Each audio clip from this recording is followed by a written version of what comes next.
Alright guys, so we're still in the gun room tinkering today. I'm cleaning up my muzzle loader. It's been a while since I actually did a deep clean on it. Since I'm running Blackhorn 209, normally just run bore snake down it. Call it good.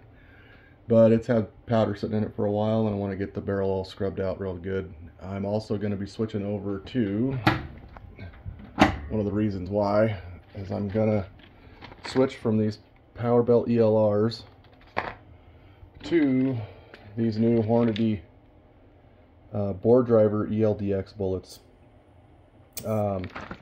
These are a 340 grain bullet with a considerably higher and what I would consider more accurate ballistic coefficient than these bad boys. These are 325 grain. And right now I'm running those about 2,400 feet per second. The ELR is about 2,400 feet per second with 119 grains by weight or 170 grains by volume of Blackhorn 209. That's the max charge for a CVA Paramount Pro Colorado. So this is the 50 cal version offered from CVA. It's the first iteration of it. And I was pretty much the one that coined all of these upgrades that have become wildly popular. I posted it all on the official CVA Paramount Facebook page.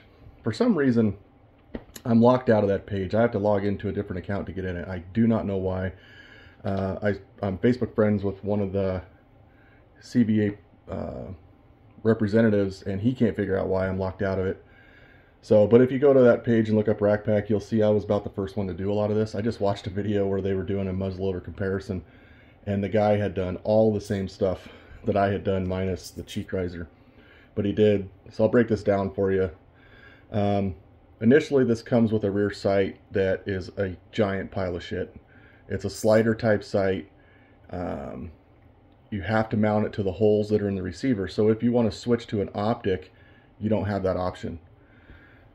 So I wanted to be able to go back and forth scoped and unscoped. So I bought this. It's an NEGC rear peep, and it's pretty much a quick detach. It's got a thumb screw back here. So this sight will pop right off, put a scope on it, and if you put the sight back on, the return to zero is perfect. So I've never had to adjust it after I've put it on.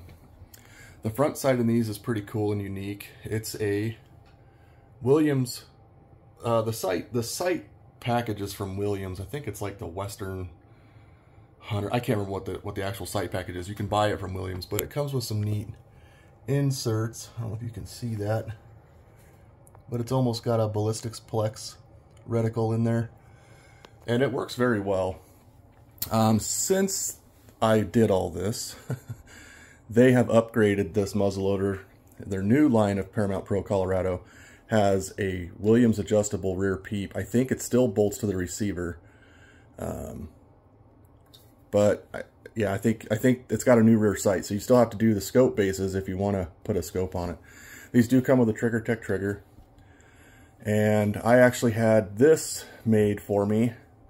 I cannot remember the guy that made it for me. It's a Kydex cheek riser, matches the finish almost perfect. He did put my logo on it.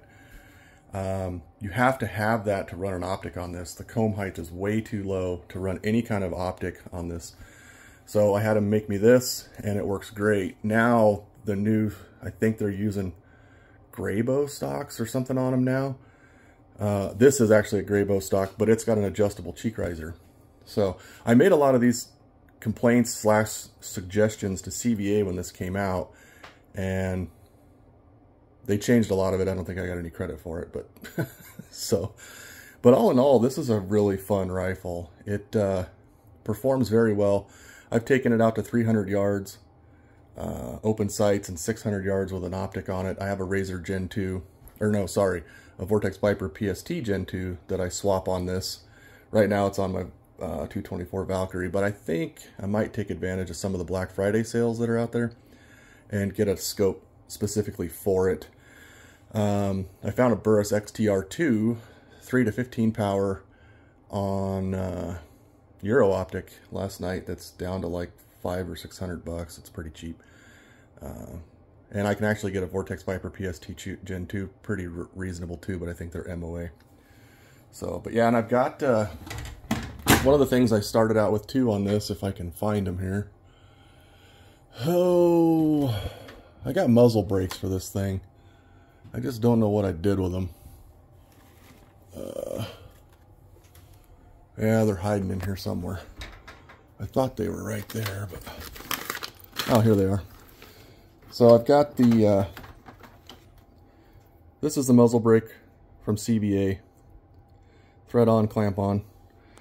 And when I first got this rifle made, and this was what made me crack up about the video I watched this morning on YouTube, he had the same brake. This is from Long Range Customs.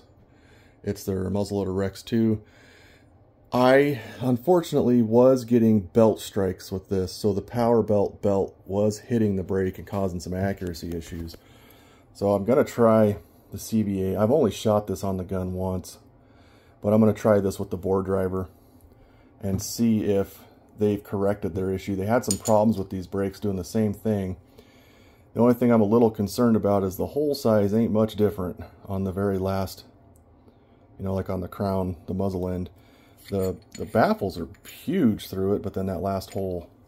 So I'm going to tinker with the brakes a little more, mainly just for at the range. I take it off, run the thread protector when I'm hunting, because I can't stand the brake on them when I'm hunting, because I don't wear hearing protection. But yeah, Bergara barrels. I'm pretty sure they're nitride coated. I can't remember off the top of my head. These are actually Burris scope mounts, so if anybody's wondering. Burris scope mounts for Remington 700 short action. And they worked perfect. I got plenty of adjustment in my elevation adjustment in my scope still, or my sight, sorry. You can tell how that works. It's kind of a neat little sight. But yeah, I kind of was the one that kind of did a lot of these, I guess you could call them upgrades, and CBA kind of ran with them. They did change the rear sight to a better sight, but like I said, I think it still bolts to the rifle. So, but yeah. The only problem with these now, guys, is that powder for a while was unobtainium, and CBA stopped releasing these because they said no one could get powder, and they are specifically designed to use Blackhorn 209. You won't get the velocity out of 777, plus it's considerably dirtier, and shot-to-shot variations will start to increase. It does use a large rifle primer in one of these little holders. So you press that primer out, and you put a new primer in it, and you reuse these stainless steel deals. So it mimics a 209 primer, but it's a considerably hotter, you know, more direct primer system. And 209s will work in it, I think. I've never tried it. I don't think I would try it, but it won't be nearly as consistent as those large rifle primers. So yeah, neat rifle. I've gotten some questions. People have been asking me questions about it on my TikTok channel, so I figured I'd upload a video on this channel so you guys knew kind of what I was running with. This is a CBA Paramount Pro Colorado and 50 cal.